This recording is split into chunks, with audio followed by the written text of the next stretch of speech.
Hello and welcome to another episode of Beer Man's No Bull Beer Reviews. I'm excited today to review this beer because I think it's the first New Glarus beer that I've reviewed on this channel, and New Glarus is one of my favorite breweries of all time. Luckily, I was able to find somebody who was willing to just, for cost, to send out a shipper 12 of their random beers. So I was down for that for sure because I love their stuff. Pretty much anything they make is great. So this beer that I have today, it's Enigma.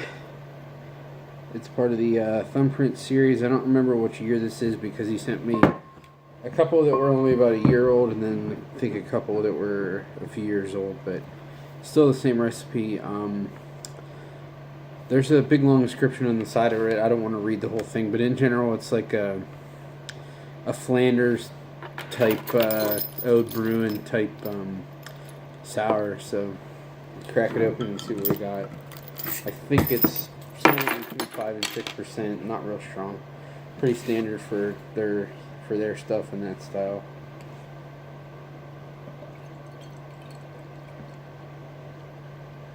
Huh? It's pretty dark.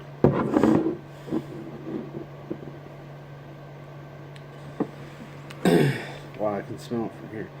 So it pours a pretty dark ruby red color, almost brown.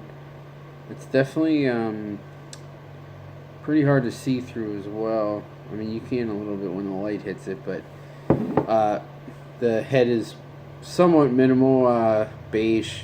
You know, pretty standard for this style. Well, this is actually a little darker than I would expect, but it's still within the range that I would expect for this style. So let's go to the aroma. I think this is a newer one because I think some of the older ones were showing some age, and I don't get that in the nose on this guy. So the aroma is like big cherry, like sour cherry and caramel malts. Is usually how I describe these types of beers.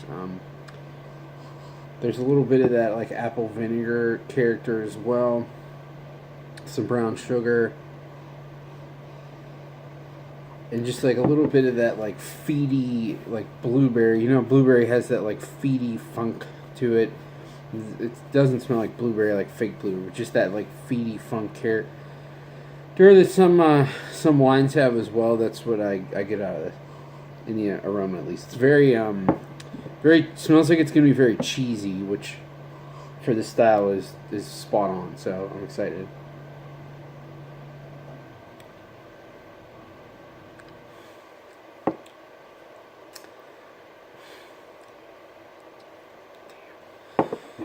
So there's really not that many breweries in the U.S. that try to do this style, which is unfortunate because I think the reason there's not that many that try to do it is because it's one that's really really hard to nail down from what I've heard.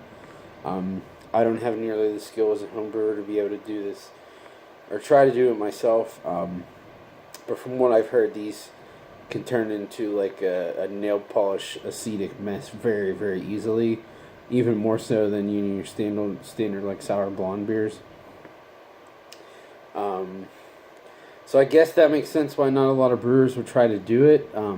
It also makes sense why they would do it because I think New Glarus is probably, in my opinion, the most technically sound brewery in the United States. I mean, everything they make is top notch. You know, it might not be your favorite of the style, but it's always very very clean. Um, they just have so many beers that I wouldn't normally like a beer necessarily from that style, but when I have theirs, I really like it. And it's not because they put their own spin on it and they hop the shit out of it or something like that. They still keep it true to style. They just make it really really well, and this is definitely an example of that for sure. There's not many other Ode Bruin style beers I've had from U.S. brewers that I really liked. I think Hill Farmstead Nora is one of them, and but that's barrel aged too, so there's all kind of other wild funk in that. But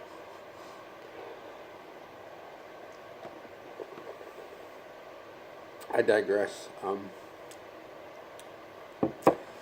I mean, to me, it really almost has the complexity of Rodenbach, but it's not as tart. It actually is fairly sweet. I mean, there's a lot of funk to it, so you can tell right there that it's a wild beer, but there is a little bit of tartness to it, but nothing stinging at all. It's big dark cherry, a little bit of chocolate, and like caramel and brown sugar. This is just such a unique style, and I've had so many that were not good, but when someone actually hits it, it's an incredible thing, and that's what these guys did right here. But again, I'm not surprised because they crush everything.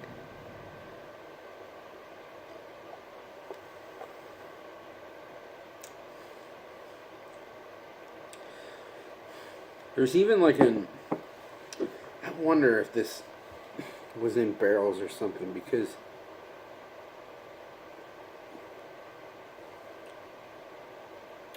oh, okay.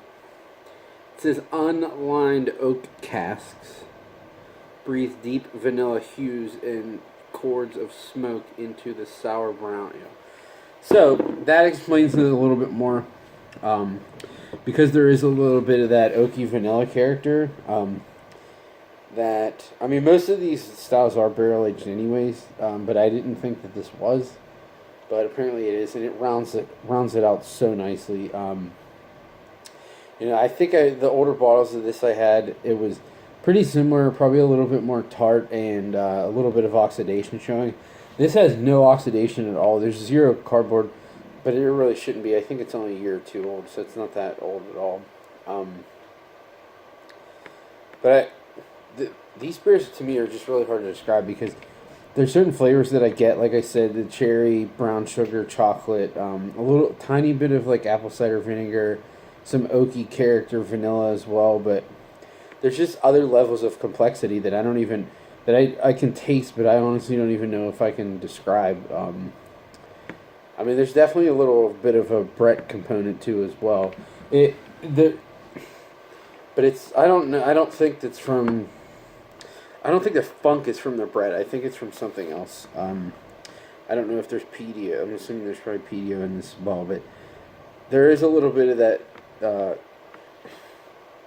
just like Brett B character to it. But there really is like a cheesy funk undertone. But it's dialed in. It's not over the top. Like some of these, excuse me, are so funky and just like, that apple vinegar is just way over the top, and just a little bit's okay, but you can't drink a whole glass of it. This is the opposite of that. I could definitely drink a lot of this. I mean, it would end up crushing my stomach at some point, because these sour beers always do. Especially, it seems like these Flanders styles are extra funky, but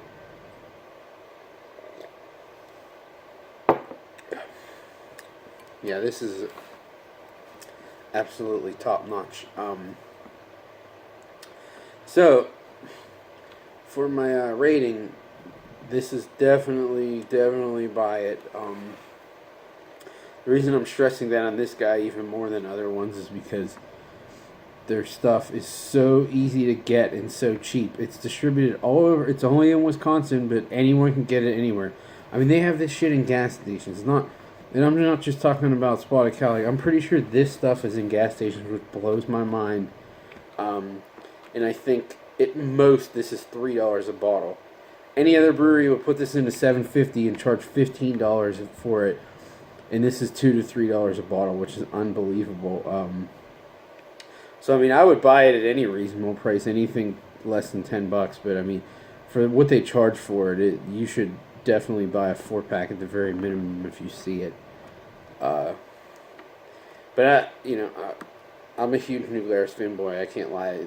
Everything they do is just fantastic. So I'm glad I got to do one. I have several other ones. I can't wait to do Crambic and the Ode Bruin and a couple other ones I got in the stash. So I had fun doing this one. Like, comment, subscribe, please. And I look forward to doing the next one. Thanks.